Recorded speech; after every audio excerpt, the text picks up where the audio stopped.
ఈ వీడియోని మీరు క్లిక్ చేసి చూడాలనుకున్నందుకు చాలా థ్యాంక్స్. అండ్ చివరి వరకు చూడండి, ఎందుకంటే యూపీఎస్సీకి ప్రిపేర్ అవ్వాలనుకున్న బిగినర్స్ గురించి వాళ్ళకి యూస్ఫుల్ అయ్యే విధంగా మనం ఈ వీడియోలో డిస్కస్ చేద్దాం.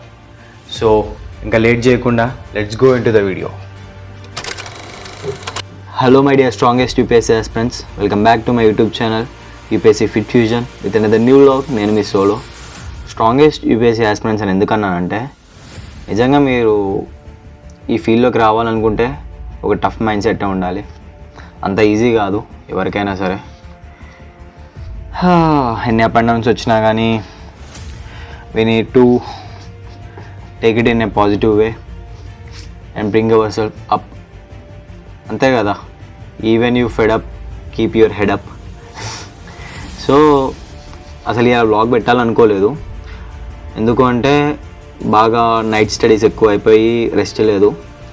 And more over next month నుంచి నాకు బీటెక్ ఫైనల్ ఇయర్ది ఎగ్జామ్స్ ఉన్నాయన్నమాట, సెమిస్టర్ ఎగ్జామ్స్. సో ఎంత సిలబస్ కంప్లీట్ చేసినా కానీ అది ఈ 10 డేస్లోనే నేను ఎంత కవర్ చేయగలిగితే అంత కవర్ చేయాలి. సో దానికోసం అని చెప్పి మార్నింగ్ అండ్ నైట్ ఎప్పుడు గ్యాప్ దొరికితే అప్పుడు కూర్చొని చదువుకోవడమే జరుగుతుంది. సో అందుకనే వ్లాగ్స్ అంతగా ఏం అప్లోడ్ చేయలేదు. ఇవాళ నా ఫస్ట్ స్టార్ట్ చేసేది కరెంట్ అఫైర్స్ తోటి. So Deepak Yadav education channel నుంచి current affairs the Hindu newspaper cover చేస్తాం అనమాట. నన్ను మీలో చాలామంది అడిగే క్వశ్చన్ ఏంటి అంటే, అన్న నేను స్కూలింగ్ చేస్తున్నాను లేదా ఇంటర్ చదువుతున్నాను, యూపీఎస్కి ప్రిపేర్ అవ్వాలనుకుంటున్నాను, సో నాకు ఏమైనా టిప్స్ ఇవ్వండి అని అడుగుతున్నారు. సో బ్రదర్, క్లియర్గా చెప్తున్నాను వినండి. ఇది అసలు మీకు సజెస్టబులే కాదు. ఎందుకు అంటే మీరు ఇప్పుడే ప్రిపరేషన్ అంటూ అంత పెద్దగా పెట్టుకొని స్ట్రెస్ అవ్వకండి. ప్రిపరేషన్ మీరు ఫస్ట్ అటెంప్ట్ ఇవ్వాలి అనుకుంటాం, మీ అటెంప్ట్ మీరు ఇవ్వాలి అనుకుంటున్నప్పుడు దానికంటే ఒక 3 years బ్యాక్ నుంచి మీరు ప్రిపరేషన్ స్టార్ట్ చేయడం ఇట్స్ గుడ్.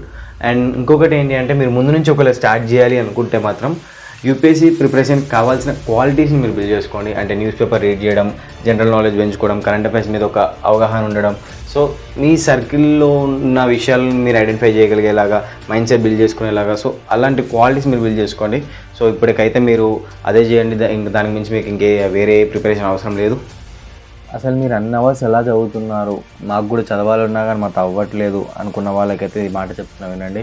గైస్, మీరు ఫస్ట్ చదవాలనుకున్నప్పుడు కూర్చున్నప్పుడు ఒకటే ఫిక్స్ అయిపోండి. మీరు బుక్ ఓపెన్ చేశారు అంటే మైండ్ సెట్ని కూడా చాలా పీస్ఫుల్గా కామ్గా పెట్టుకోవడానికి ట్రై చేయండి. ఎందుకు అంటే మీరు చదివిందంతా మీకు గుర్తుండాలి, స్టోర్ అవ్వాలి. దాన్ని మీరు ఎప్పుడైతే అప్పుడు రీకాల్ చేసినప్పుడల్లా మీకు గుర్తు రావాలి అంటే డెఫినెట్గా మీ మైండ్ అనేది చాలా పీస్ఫుల్గా ఉండాలి. ఏ స్ట్రెస్ పెట్టుకోవద్దు. బుక్ ఓపెన్ చేశారు అంటే డెఫినెట్గా ఫిక్స్ అయిపోండి. మీ మైండ్ అయితే చాలా పీస్ అయిపోవాల్సిందే.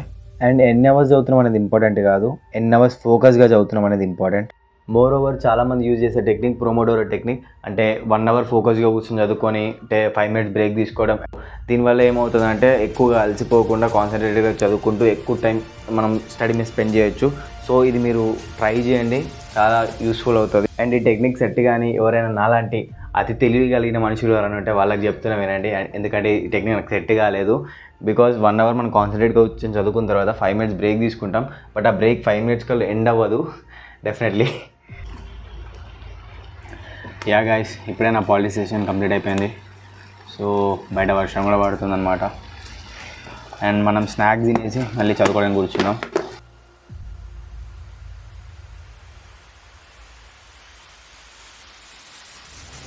సో నేనైతే నా స్టడీ సెషన్లో ఎంతసేపు ఫోకస్గా కూర్చొని చదవగలుగుతున్నాను దాని మీదనే ఎక్కువ కాన్సన్ట్రేట్ చేస్తాను అనమాట. దీనివల్ల నా క్యాపబిలిటీస్ అర్థమవుతాయి. ఎందుకంటే నేను 2 hours ఫోకస్గా చదవగలనా, లేక 3 hours ఫోకస్ చదవగలనా, 1 hour ఫోకస్గా చదవగలనని ఐడెంటిఫై చేయగలను. అండ్ నేను బ్రేక్ తీసుకునే విధానం కూడా డిఫరెంట్ ఉంటుంది. ఆ బ్రేక్స్లో కూడా నేను టార్గెట్స్ పెట్టుకుంటాను అనమాట. సో ఆ టార్గెట్ కంప్లీట్ అవుతే నా బ్రేక్ కంప్లీట్ అయిపోయినట్టే మళ్ళీ వచ్చి ఫోకస్గా చదువుతాను అనమాట. ఎగ్జాంపుల్, నేను ఇప్పుడు స్నాక్స్ బ్రేక్ తీసుకున్నాను అనుకోండి, స్నాక్స్ తిన్న తర్వాత మళ్ళీ వచ్చి అంటే నేను చదువుకోవడమే. ఒకవేళ నేను ఎడిటింగ్ బ్రేక్ తీసుకున్నాను అనుకోండి, సో ఏదైనా క్లిప్స్ యాడ్ చేసేసి మళ్ళీ వచ్చి చదువుకోవడమే అనమాట. దీనివల్ల ఏంటి అంటే నా ఫస్ట్ సెషన్లో నేను ఎంతైతే ఫోకస్గా ఉండగలిగినో చివరి సెషన్లో కూడా అంతే ఫోకస్గా ఉండడానికి ట్రై చేస్తాను అనమాట. ఈ పాయింట్ మీకు అర్థమైందని అనుకుంటున్నాను. And my dear strongest people, మీ అందరికీ చెప్తున్నా వినండి, whatever it takes, sacrifice everything. మీరు ఆల్రెడీ ఫిక్స్ అయిపోయారు, గట్టిగా కష్టపడి చదవాలనుకున్నారు, మీకంటూ ఒక గోల్ పెట్టుకున్నారు కాబట్టి ఫోకస్ ఆన్ దట్ మిషన్. మైండ్లో ఉన్న చెత్త అంతా తీసేయండి, to focus on your mission. Definitely one day you can reach it. నా విషయంలో నేను నమ్మేది ఒకటే, I will give my best and God leads the rest అంతే. అండ్ చాలామంది యూపీఎస్సీ క్లియర్ కావాలంటే లక్ ఉండాలి అంటున్నారు, but I tell you one thing, I don't believe in luck because I'm already busy in building faith on God. So ఇది నా only personal opinion. Wow, చాలా motivation dialogues వస్తున్నాయి కదా. Anyways, నా study session అయితే అయిపోయింది అండ్ ఇప్పుడు time వచ్చేసి 1:50 అవుతుంది. ఓకే, నేను తిప్పిపెట్టిన అనుకుంటారు కదా, అదొక బాధ ఉంది. హే Google, what's the time and date now? It is 1:52 a.m. the 25th of March 2025. అదనమాట ముచ్చట. అండ్ టైం వచ్చేసి 1:52 AM అవుతుంది, 25th March. సో ఈరోజే 7 o'clockకి ఈ వ్లాగ్ మీకు అప్లోడ్ అయిపోతుంది. అండ్ ఇప్పటివరకు నా వీడియో చూసినట్లయితే thanks a lot. Please do subscribe, like, share and comment. And అలాగే నా ఇన్స్టాగ్రామ్ పేజ్ని కూడా మీరు ఫాలో అవ్వండి, ఎందుకంటే రేపు మార్నింగ్ ఏ టైంకి లేస్తున్నాను అనేది కూడా మీకు అక్కడ అప్డేట్ ఇస్తాను. ఆ అప్డేట్స్ అన్నీ మీరు అక్కడ చూస్తారు. So make sure you can follow my insta page. Good night guys. Okay, morning upload చేస్తున్నాను కదా.